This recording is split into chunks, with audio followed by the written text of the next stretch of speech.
There's a good chance you think you're a really good negotiator, especially if you're a real estate agent. You believe you're the greatest negotiator there is. We're going to find out today if that's actually the case. Welcome to today's morning meeting. I'm Greg Luther, the one guy that meets with you every single day to help you in growing your real estate business. Today we're going to talk about negotiation. We're going to talk about, are you really good at getting a great deal for your client, great terms for your client, and do you apply that to your own life as well?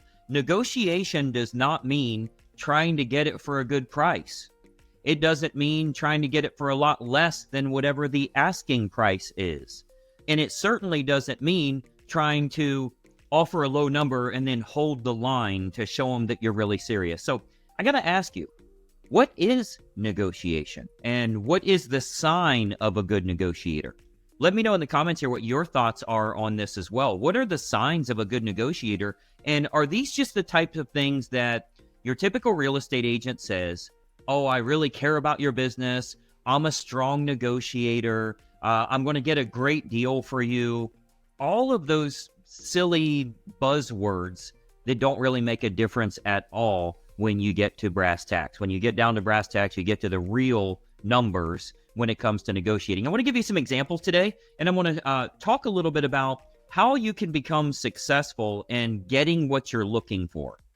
So a couple of examples that I can think about here immediately, because we just did the deal last week. I told many of you on the last call about our purchase of another pickup truck, which if you're going to get into the car market, you got to be good. These guys are choreographed. They are sales trained, and they do a really good job. And frankly, I think that's why a lot of people kind of have a bad taste in their mouth, mostly about used cars. This was a new car.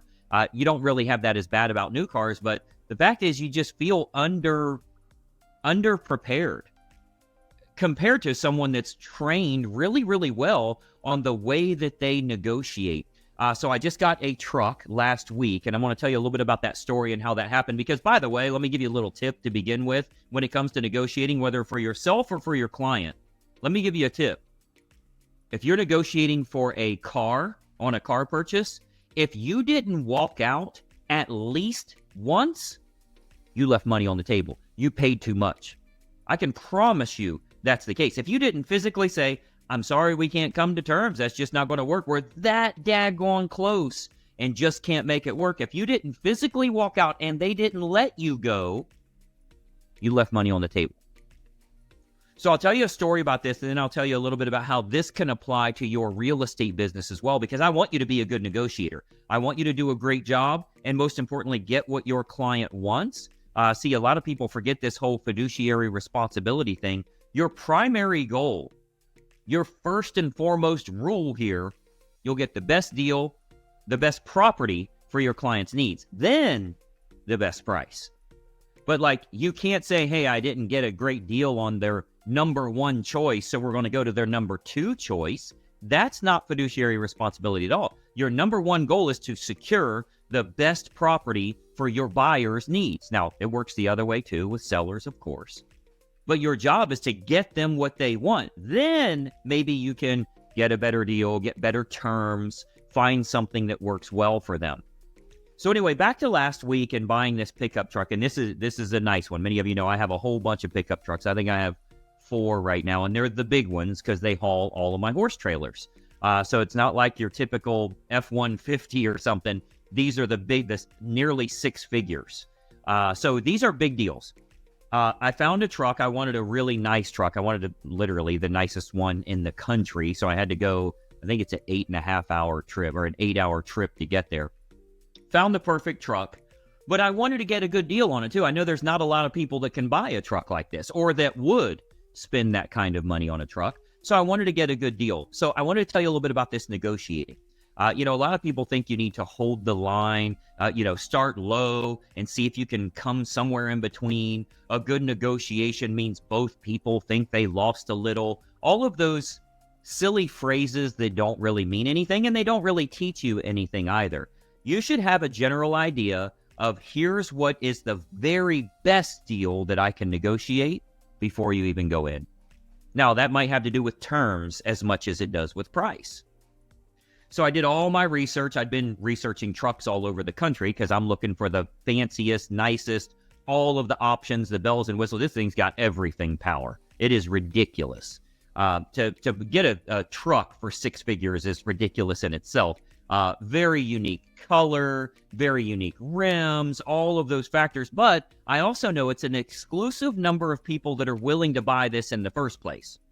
So, of course, I make the call. Hey, before I make the trip down there, I just want to make sure it's actually on the lot. I don't know if you guys have ever seen these where it says it's in transit, which means it's coming from the factory eventually, and it might be 8 weeks. I didn't want to make that trip down there. So I said, I just want to make sure it's available. This is literally what the guy said word for word. He says, yep, I'm looking at it right now. I don't know how much longer it's going to be on the lot here, though. It is available at this very minute. How far away are you? Dude, you're not going to negotiate with me with that crap. Like you're looking slimy to begin with, trying to create a sense of urgency. I saw it on your website 10 days ago. It's not going to leave in the next hour.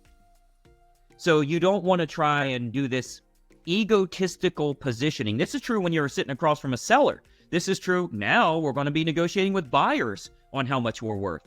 And it's the reason this morning meeting is so important, because if you're not good at building your value, they'll find someone that will do it for cheaper.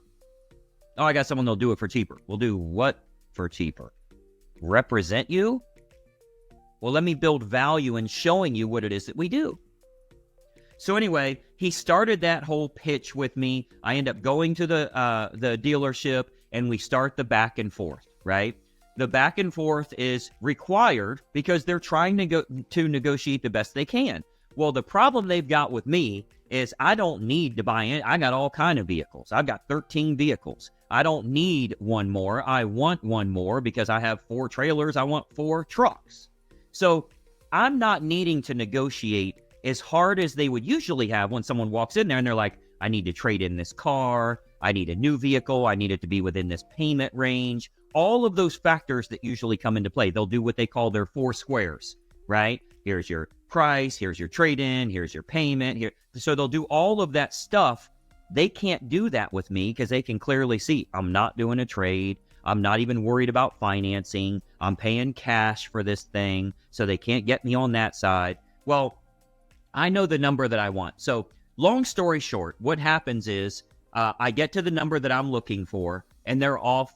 They can't do it. We're off by $3,000. Now, they'll try and tell you there's not much markup in new cars, which is ridiculous. There's not percentage-wise, but on 6 figures, there's $5,000. So I know the number I want. We get within $3,000, and I'm like, sorry, it's just not going to be able to work. And I start gathering my stuff. Well, hold on a minute. Let me see if I can get you that number. Look, don't waste your time going to go see this guy and the back and forth again. And he said this and everything. Here is my freaking number and not $1 more. So he comes back. Well, you split the difference. Now we're off by $1,500. Dude, it's just not going to work. I appreciate your time. You've done a great job. It's just not going to be a good fit. So I leave. I put on my sunglasses as I'm walking out the door, and I kind of look off to the side. And as I look off to the side, I can see behind me in my sunglasses, I can see the reflection of he's doing something like this on down by his side. And then all of a sudden him, and here comes a salesman, which must be the sales manager. They're going to follow me out. So I act like I don't even see him. I see that they're following me in my reflection. So I act like I don't even see him. And I call my assistant. Yeah, I was going to be buying this truck here, but it doesn't look like it's going to work. So I'm on my way back right now. I'll give you a call here in a minute. I pop the hood or the back of my Mercedes and I'm acting like I'm looking at stuff in there. Yep, I'll give you a call here in a little bit. All right, I'll see you later. And I hang up. And oh, hey, how are you guys? Oh, what do we got to do to put this deal to... Dude, why are you out here talking to me again? I already told you what this number is. Now, again, this is not holding the line. This is just knowing there's a difference in motivation. Let me tell you why I was so good at negotiating. By the way, I did get it at that number. They tried, well, will you go ahead and get financing and just keep it for 90 days and then you can pay it off? That way we get a credit on financing. We can go cheaper on the car if we can make a little money on a loan. I'm like, I'm not doing that. I'm writing a check or I'm not doing it at all. So I did get it at the right number. Here's how it happened. I asked a lot of questions before we ever got to negotiating. See, when you're looking at a home, let's say you're meeting with a seller and you're taking a tour of the property, the questions you should be asking are not about the house. The questions you should be asking are for when you get to the table on price, on terms, on closing date, on where they're moving, on what their real motivation is. You have to ask a lot of really good prying questions so that you can get them what they want and find a way that meets with what you want. So here's what I found, that you didn't even know this, and you wouldn't even know this exists until I tell you right now. As I pulled into that car dealership, there were balloons everywhere. They got these, what I call sandwich boards, the signs that they can just put on the sidewalk. 120% of your trade-in value, special today. They've got this big event going on for 3 days. You go in and they got these forms sitting out on a table when you first walk in. They've got all this stuff going on. I asked a lot of questions. This salesperson that I'm negotiating with doesn't work for the dealership. He's out of Texas.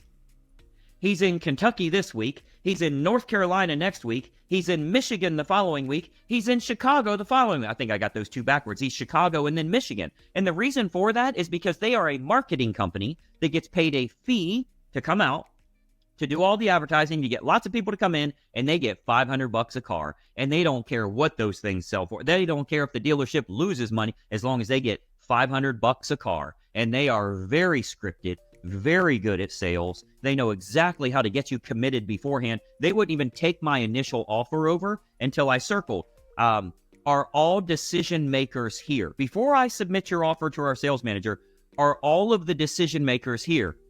Yes. Will you be getting financing or cash today? Cash.